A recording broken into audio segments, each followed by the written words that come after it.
Hello everyone. It's me, Arden Lee. I'm back today with another video, and today I want to talk about the fact that you can't trust anyone until you trust yourself. This is a sort of logical statement that I came up with. Um, oh gosh, it must be about like maybe a year and a half ago now, as I was working on my own sense of trust. And thought I would pass this on to you as well. Before I get into that, of course, if you're not yet familiar with me and my work, my name is Arden Lee. I'm the creator of the Repatterning Project.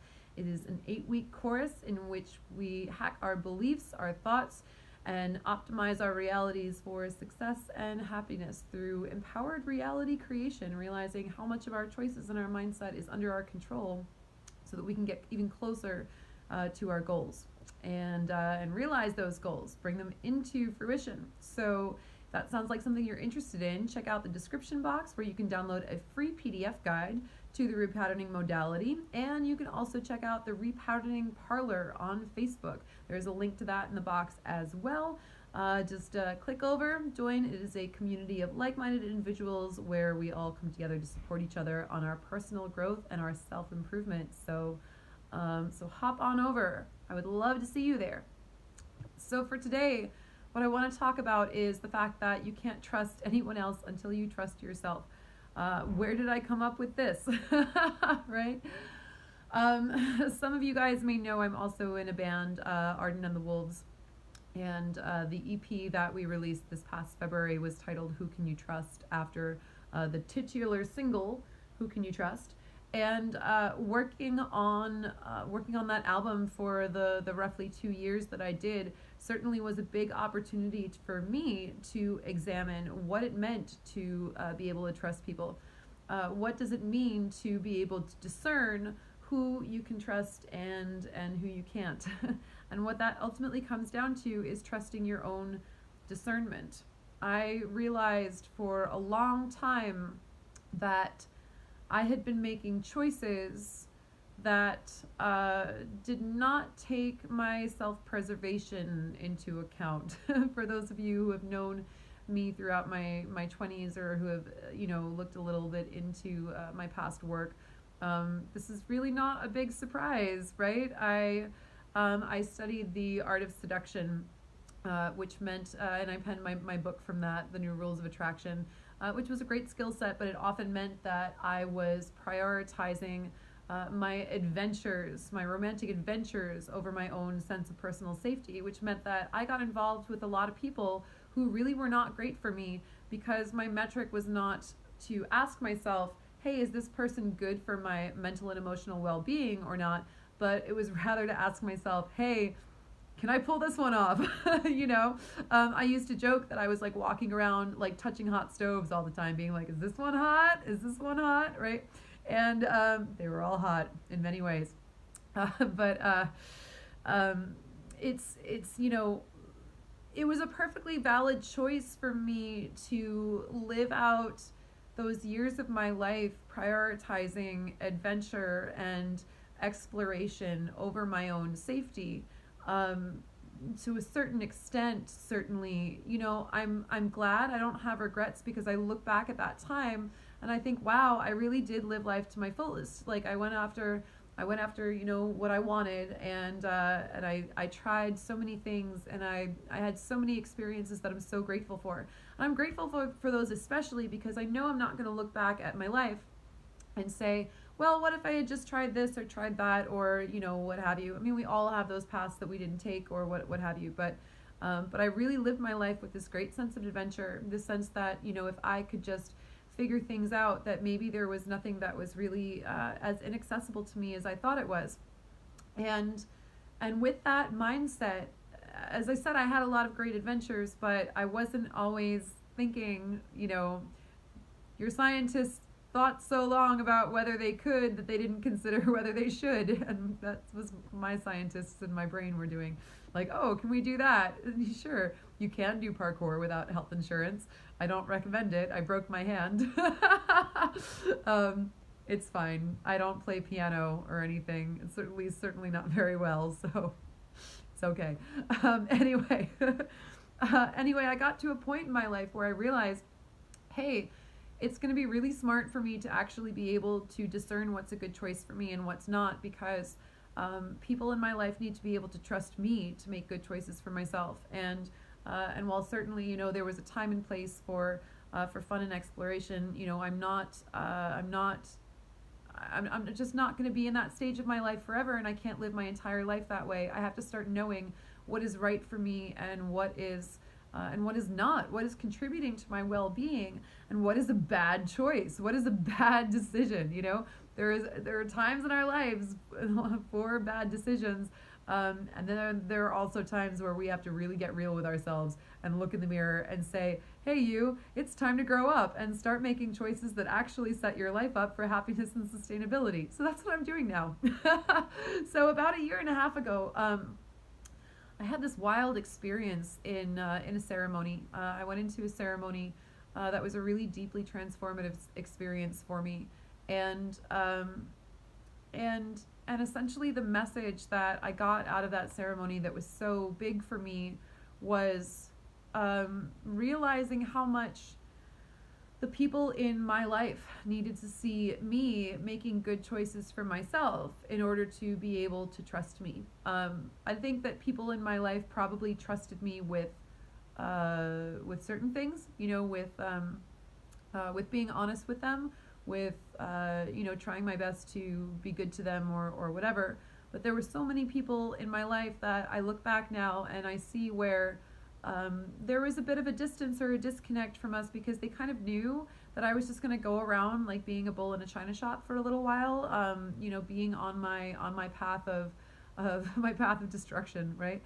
Going around and doing all of these things that really, that many of them really did end up hurting me, and acting in this way without considering my own self-preservation. And I felt all of a sudden this really intense sorrow for how many people I made watch me go through all that, for how much I hurt other people who loved me by making choices that hurt myself, and that it was time for me to grow up and start being responsible and start actually taking some accountability for the people that I let into my life, and and the decisions that I was making around my interpersonal relationships, and the things that I was doing, and the ways that I was spending my time, and where I was putting my efforts, and the ways in which I did or did not act out of my own best interest, essentially. I struggled with mental health for a really long time. I thought it was depression. I think it was actually a result of trauma.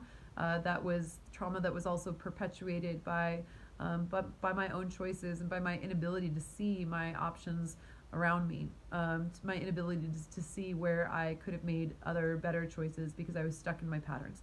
So when I came to this conclusion, when I got to this place, what I started to really understand was that I had to really learn who around me I could trust to have my best interest at heart.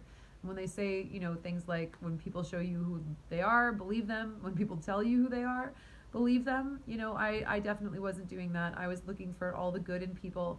I was looking to, I was looking to love them so much that it would bring that out in them. And unfortunately, that's just not the way that it works. So when I came to this conclusion of, you can only trust other people when you can finally trust yourself. You can't trust anybody else unless you can trust yourself, because you might say, hey, I'm going to choose to trust this person. And you can do that, but that's coming out of an ill-informed decision in many cases, because it doesn't matter if you give your trust to someone. It matters so much more whether that person is actually worthy of your trust and is actually going to treat your trust with the respect that it deserves, with the respect that you deserve. So until you start to be able to discern who in your life is worthy of having that place with you, who in your life is worthy of being in your inner circle, who in your life is a good choice, is a healthy choice for you, for your emotional well-being, for your mental health, for everything that, for all the ways that you were setting up your life to to be a place of peace and sustainability and happiness.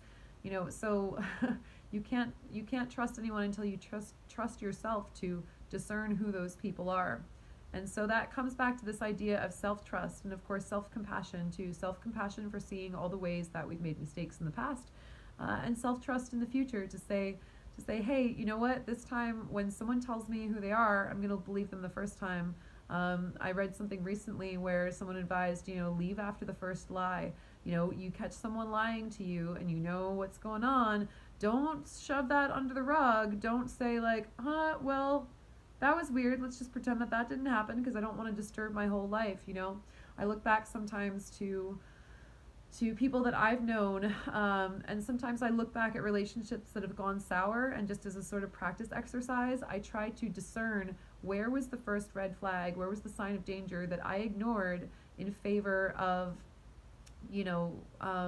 my caring about this person or wanting them in my life or whatever. I remember being on the phone with a girlfriend of mine a couple years ago, and what was so strange about it and what I didn't want to admit was, we were having like a gossip session, everything was cool. We were just like, talking about boys or whatever, talking about our lives. And someone who was another mutual friend of hers stepped into the room, and she said to this person, go away, I'm having a panic attack. And I was so surprised. I was like, why would you, there's no reason to lie. Why wouldn't you just say like, hey, I'm on the phone with my friend and we're having a girl sesh right now, like go away, or like whatever. Why would you have to lie about having a panic attack when you clearly weren't, especially if this other person is also someone who's your friend? And unfortunately, I wanted that person in my life at the time. I really got a lot out of that friendship, and I really cared about that person. So I ignored that sign. I ignored that red flag. And then certainly, later on when things all went downhill for real in ways that I could no longer ignore, I thought to myself, I was like, that was that first red flag. That was that first lie that was completely unnecessary, completely uncalled for. Showed me that person was out of their integrity and was willing to lie in order to manipulate the responses in other people, and I just didn't listen to it. So once you start being able to trust yourself to discern those red flags, again, there's no need to beat yourself up for it. I look back at that moment, and I look back at that so I can learn to be better, not so I can beat myself up over it and say, why did I do that? Because that's not really healthy either. But I do look back and I practice understanding my discernment. I practice looking for people who act with honesty and integrity and good character. I practice, looking for people who are there for me, who I know I can call and they'll always respond with positivity, when they can. And who are the people who are showing up for you, who are the people who care about you, who are supporting you.